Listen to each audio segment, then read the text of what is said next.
దళితులను నయవంచకు గురి చేస్తున్న దళిత ద్రోహి జగన్మోహన్ రెడ్డికి అంబేద్కర్ విగ్రహాన్ని ఆవిష్కరించే అర్హత లేదని మాజీ మంత్రి పొంగూరు నారాయణ తీవ్ర స్థాయిలో మండిపడ్డారు.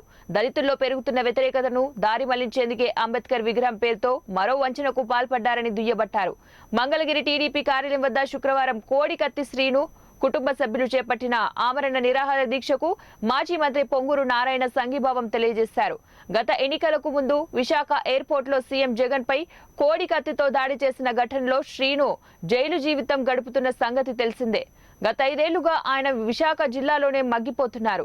ఈ నేపథ్యంలో తమకు న్యాయం చేయాలని కోరుతూ శ్రీను తల్లి సావిత్రి అలాగే సోదరుడు సుబ్బారాజు నిరాహార దీక్షకు దిగారు. దీక్షకు పోలీసులు అనుమతించలేదు.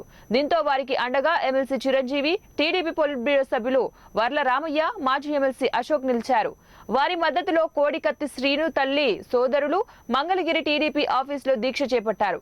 దాడి కేసులో తనకు బెయిల్ ఇవ్వాలని లేదా సీఎం జగన్మోహన్ రెడ్డి వాంగ్మూలం ఇవ్వాలనే డిమాండ్తో వారు దీక్షను ప్రారంభించారు.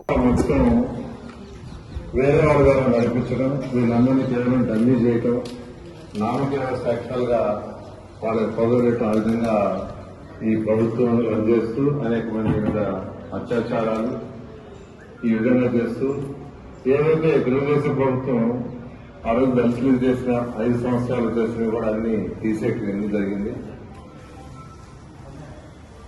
అంతేకాకుండా ఇప్పుడు ఈ యొక్క కోడికత్తి శ్రీను విషయం తీసుకుంటే దాదాపు 5 సంవత్సరాలు అయిపోతుంది.